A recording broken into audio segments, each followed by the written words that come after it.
Street Fighter! Today, we're going to be watching the 1995 Street Fighter animated series, which is based on the 1994 Street Fighter movie. Oh wait, no, that literally doesn't narrow it down at all.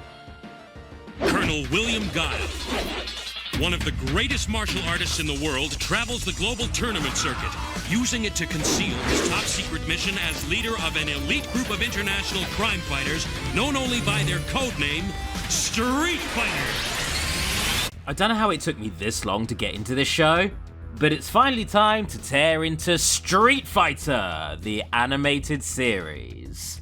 Off the bat, you'll notice that Guile is the main character, much like the live-action Street Fighter movie. I'm gonna get on my boat, and I'm going upriver, and I'm going to kick that son of a bitch Bison's ass so hard. Yep, that sure is a warm-blooded American if I ever did hear one.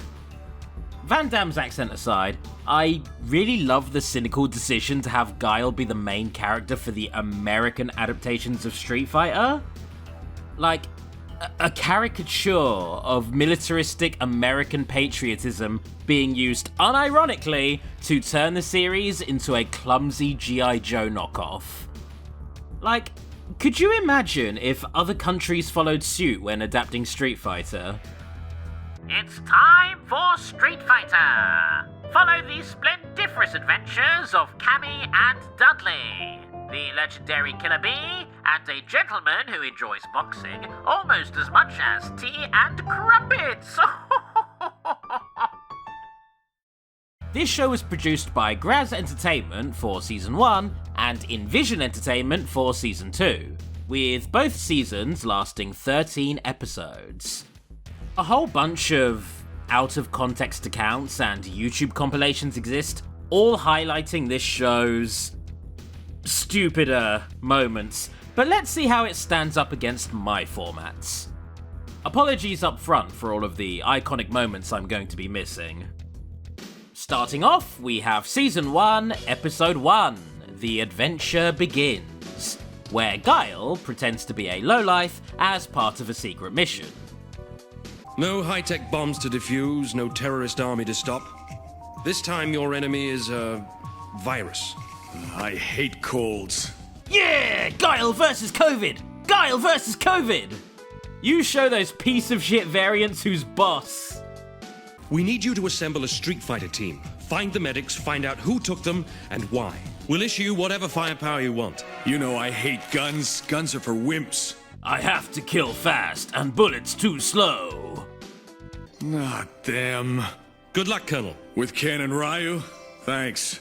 I'm gonna need it. What's wrong with Ken and Ryu? They're the actual main characters. If you're going to steal their thunder, the least you can do is not mug them off. Oh man! I've been slimed by Arnold the Pig! What about all that treasure? Cars, boats, babes, dos crucieros, por... Oh, okay, never mind, I totally get it. Look at how they've massacred my boys. This wasn't done by locals. It's Bison. The man who killed my father. So, I was expecting Bison to be up to some goofy shit in this show, but his plan in this pilot episode is actually really fucked up. He sends his men to kidnap a group of Incans and purposefully infects them in order to incentivize a team of kidnapped medics into finding a cure for them. No, stop it! It's up to you to save them, and when you've succeeded, let me know. This seems so much like something that the US government, particularly the CIA, would actually do to natives that I feel bad deriving any humor from it. After a brief misunderstanding, Beastman Blanca joins the Street Fighters, with whom he has a history. Well, obviously, since this is a direct sequel to the live-action film. This newfound alliance makes up for the fact that Ken, who is rich, by the way, sneaks off with Ryu to steal from an Incan temple, effectively robbing the people whose lives they're supposed to be saving. Nice, likable characters you've got here. Ken, We don't... Ryu! Ah, he died of shame. Gotta be careful, that's a real killer. Guns are a no-no. No! Yes! The Street Fighters swoop in for a rescue, freeing the unenthusiastic doctors. What are you doing? Terminating the experiment. Why blow up all the medical supplies, though? That was just a waste of vital resources for the sake of it. Why, Blanca, is that you? I was sick to think I'd lost you at Shadaloo. After a very brief scrap, Bison pulls his trump card, manually infecting the Incan prisoners and forcing Blanca to sacrifice himself for them.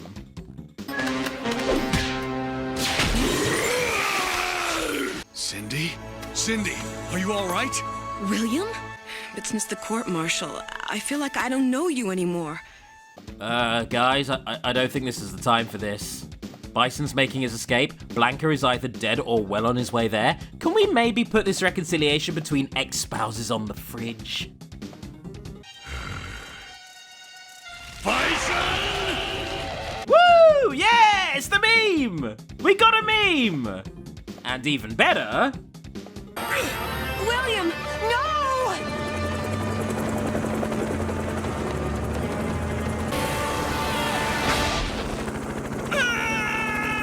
Ah, well, I'm sure that part of my hovercraft wasn't important. Once all of the dust settles, Ryu is shown to be dying of the virus. And Blanca is actually relatively unfazed. He's producing antibodies that are fighting the virus. Don't you understand? His blood can cure anyone who gets sick from this, like Ryu. It can be the basis for a vaccine. Well, you'd better get that done within the next hour, since Ryu is already dying. Sure hope none of those blown-up supplies make this any more difficult than it already would be. We want to thank you, all of you, for what you did for Ryu here. Oh, cool. I guess it worked out off-screen. But more importantly, will Blanca be joining the team for good? Any sane person would stay 1,000 miles away.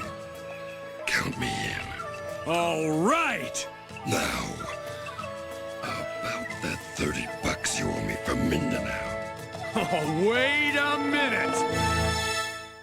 Okay, well, at least they didn't all start laughing in creepy unison. Real talk?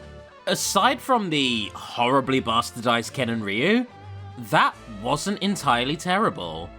It was very goofy and campy at points, especially with the "no guns allowed" shtick, but it wasn't nearly as god-awful as I was expecting.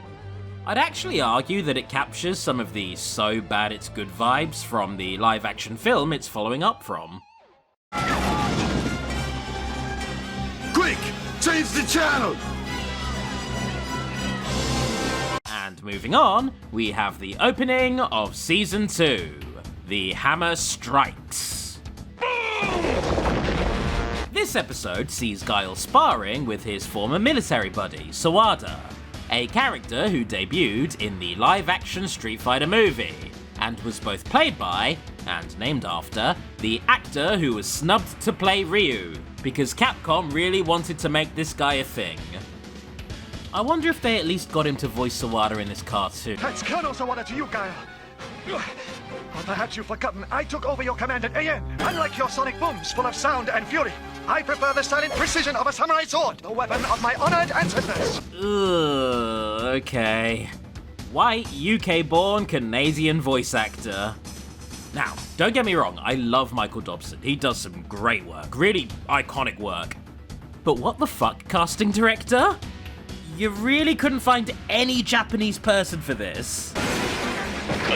This is supposed to be a training exercise. A chance to blow off steam and clear the air between you two. Not an opportunity to renew old hostilities. I was not expecting T-Hawk to be the owner of that militaristic commanding officer voice.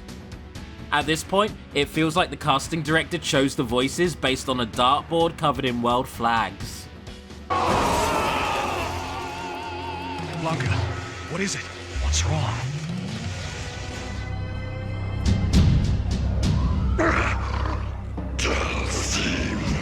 Damn. I'm not going to pretend that wasn't really cool. And you know what? The sparring from earlier looked pretty good too. It feels like the Season 2 animators are just going for a good first impression here. I do hope it lasts. I see him, and I also see the Satin Hammer. Satin Hammer? Cool. I don't know who the Satin Hammer is. But as the guys travel and exposit together, it seems that they don't think very highly of her. Or Dulcine for that matter. He's the one who mutated me, made me a monster. Oh yeah, Dulcine was like a scientist in the film? What a bizarre choice, I still don't get that. Your psychic senses have been dulled by the world of materialism. Who would want to attack a temple full of monks? Doesn't make sense. There's more to this than you think, Guile. Their close-up shading makes them look like JoJo characters. And I absolutely do not, nor would I ever, mean that as a bad thing. Anyways, things go off the rails very quickly when Dulcine reveals that he's in possession of a stolen nuclear warhead. In accordance with Section 9246 of the AN Security Code, I am placing you under arrest for the theft of a nuclear weapon. You forget about my secret technique, bone shredding. I'm taking custody of this baby as of now. That may be easier said than done, Colonel. We're about to have the world's worst custody fight, and Satin Hammer's lawyers are wearing exosuits. I'm sorry, did that tortured divorce metaphor just segue into a goddamn mecha anime? Now hear this, attack squadron leaders. Get that bomb! Did you just escape from Gundam? What the hell is happening? This is like Tatsunoko versus Capcom, but like 14 years in advance. Block him, fools! Keep the beast at bay! Oh my god, I love it! Under the right circumstances, I'd welcome you back with open arms. After all, I haven't forgotten how good we were together. Have you? Oh, wow. So, T-Hawk fucks. Enjoy that realization. Don't listen to her, T-Hawk. Remember who your real friends are. Quiet! Yeah, Guile, quit cock-blocking him. The man just wants to hammer the hammer.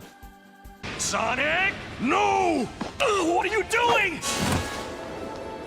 Her henchmen were behind you, Guile. About to fire. I didn't see any henchmen. It looked more like you were saving her than me, Hawk. Maybe you've still got a taste for satin.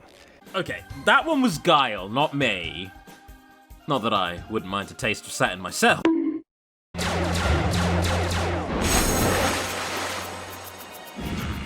Her ship, it must have turned into a sub.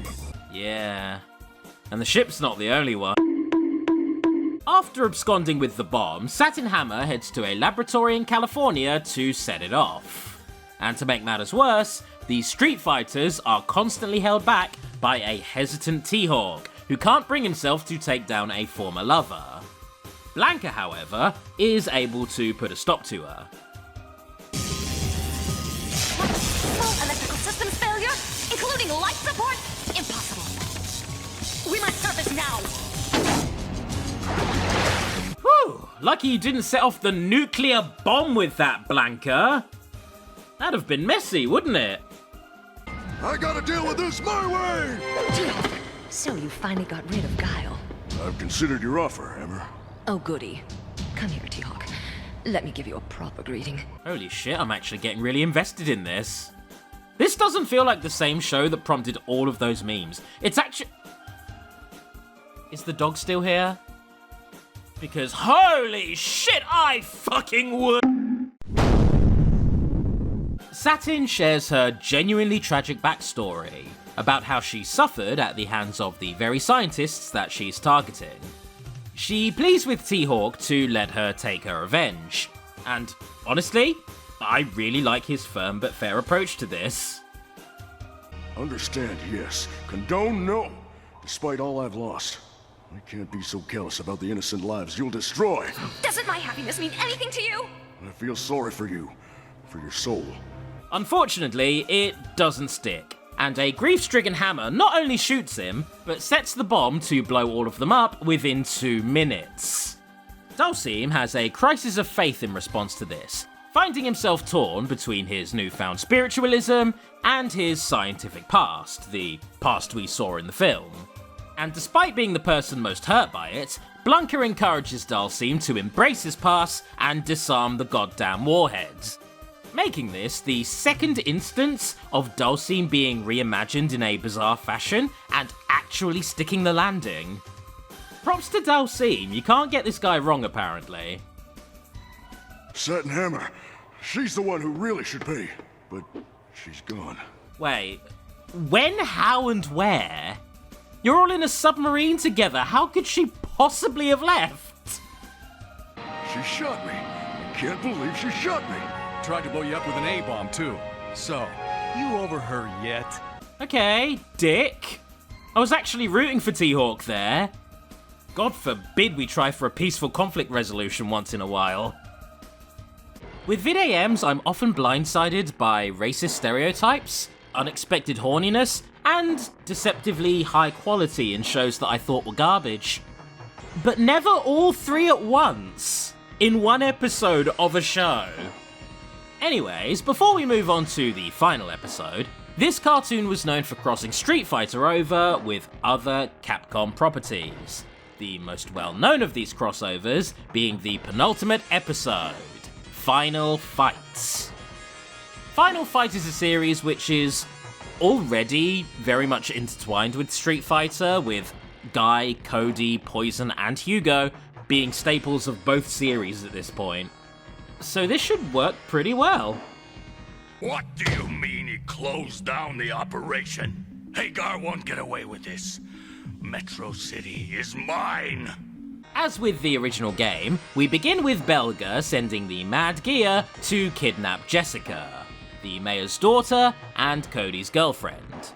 We then ping over to our favourite duo, gracefully inserting themselves into the narrative. Looks more like dancing than street fight. Do you remember how I praised the anime for its depiction of a wholesome male friendship, unburdened by toxic masculinity? Well, I still say it's a wussy way to fight. Yeah, just wanted to remind you of that is all. I just got a call from my buddy Cody. His girlfriend's been kidnapped. I gotta help him out. Not without us, you don't. Who is this? What do you want? You listen, I'll talk. Excuse me, Mr. Mayor. My base of operations is a nightclub. Hence the painful strobe lighting. So Ken and Ryu are ordered to infiltrate the Mad Gear. All the while, Ken acts like a complete douche to Cody, threatening to steal his girlfriend, because he's just kind of a prick in this show. Don't worry, Cody. When I find her, I'll take good care of her. Why, you... Take it easy, Cody. We need them. We want to join the Mad Gears. Yeah, that's right. Word is, anyone who can beat a Mad Gear in a street fight gets to join. Wait. One more again.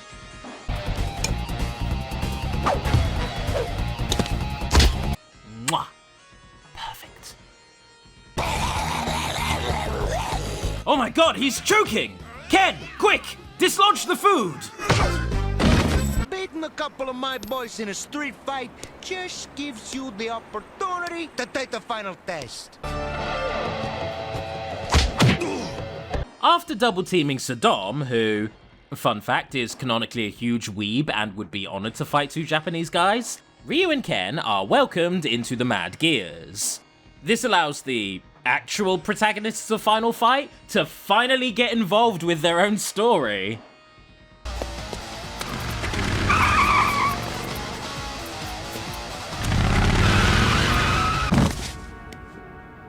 You must be the new boys Rolento told me about.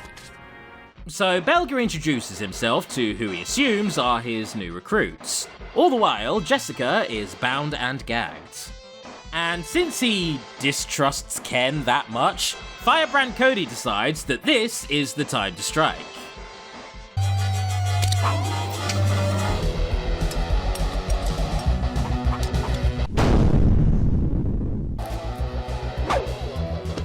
Jessica, we're here! Okay, just hold up and, yep, there we go. Get Jessica out of here. We'll try to keep the Mad Gears at bay. Oh, well, that was easy. Wait, is that background music to Carter and Fugue? Are these guys supposed to be vampires or something? Why is it playing that?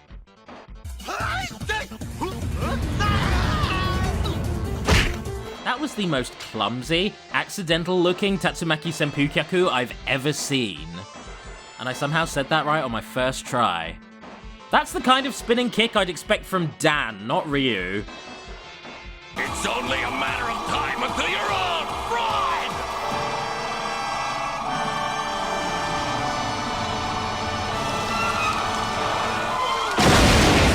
What the fuck? That was like a Scottish rendition of Dracula. What? Oh my god.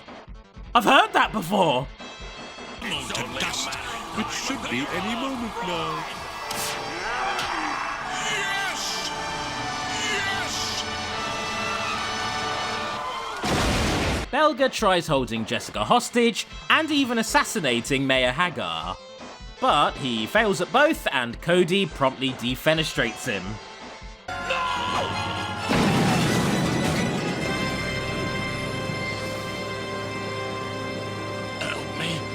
I was initially booing this moment for the weak cop-out, but Belga canonically survives this fall, according to the games, so I'll let them off. They can have this one. I don't believe it! She went to Cody over me! I mean, what does she see in that blunderhead? Ah, don't worry about it, Ken. I'm sure you'll have better luck with the ladies going forward. Wrapping this all up, we have the final episode, 26 overall. Cammy, tell me true.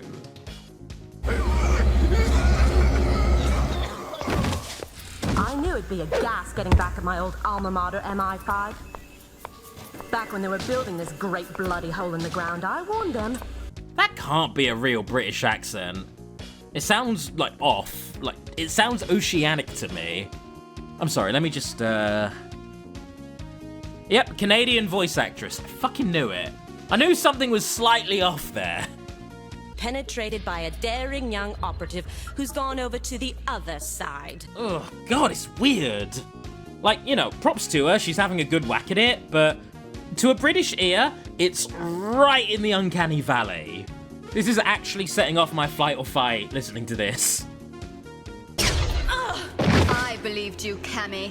That's why I made a beeline here as soon as I heard you were back in England. Celia! Sorry for firing without warning, but since you zapped me during our last encounter, it seemed only proper to return the favor. Oh God, now there's two of them! Hearing Canadians almost get my accent right is dealing direct psychic damage to me.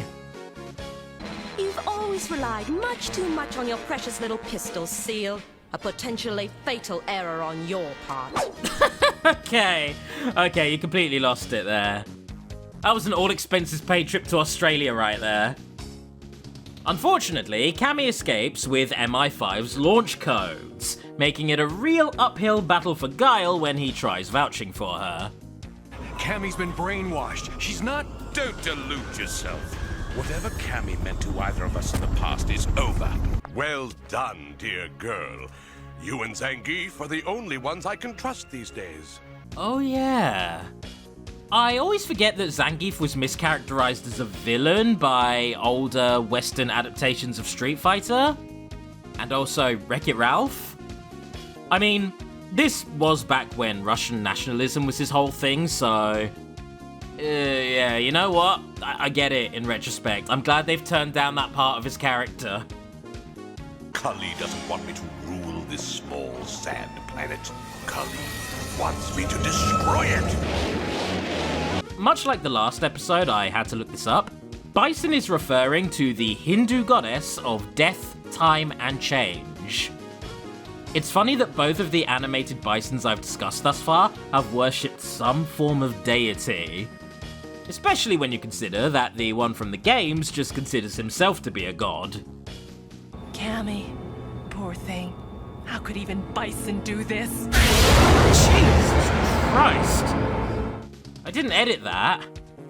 Thanks to a tip-off from Sagat, who apparently isn't on board with Operation Launch Every Nuke on Earth, Guile and Chun-Li are able to confront Bison once and for all. But first, with Zangief anticlimactically defeated, the Street Fighters then play a VHS that Sagat sent them, showing Cammy the truth about her brainwashing. Who do you love, Cammy? Oh, only you. No Bison. Oh, only you. And what is your nationality? Somewhere between Australia and New Zealand, I think. Everything is lies. Everything is lies! I never dreamt that one day I'd be standing with my back against this very wall, facing you, my own hand-picked squad of executioners. Fortunately, that did not stop me from planning for just such a contingency. Okay, that's just stupid enough for me to be 100% on board with it. Please continue. You brainwashed me? Ah! Well, yes. You killed my... Yes, I killed your father. What is it with you women anyway? I killed my father too, and you don't hear me whining about it. Ooh, that's a good line. Fuck, that's a great line, but it doesn't quite match up to the one from the film. Even though I love it for all the same reasons. For you, the day Bison graced your village was the most important day of your life. But for me, it was Tuesday. Anyways, a big final battle commences with the entire planet on the line. However, Bison is a tough bastard to take down, so naturally it ends with a 1v1 between Bison and Guile. Just the two of us, battling at the edge of Armageddon. You finally knowing the fear of meeting your master! If I have a master, I assure you, it's not you!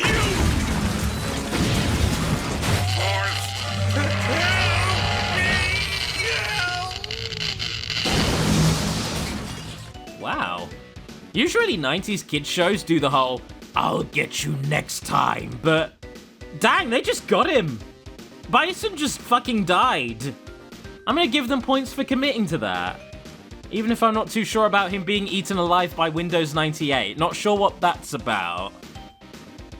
Last night, we proved ourselves worthy of the name Street Fighter. Okay, Guile, I don't know if I'd go that far. But you are better than the memes would have had me believe. And rounding the series out, we end with a bittersweet note from Cammy. A person can't live in the past, Colonel. The past is filled with pain. And that was the Western Street Fighter series.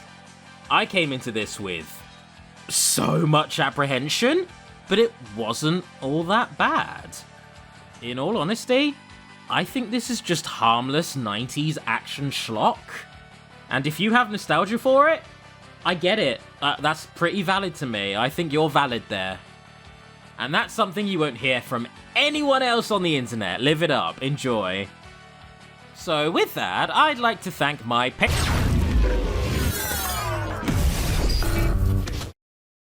What the hell was that?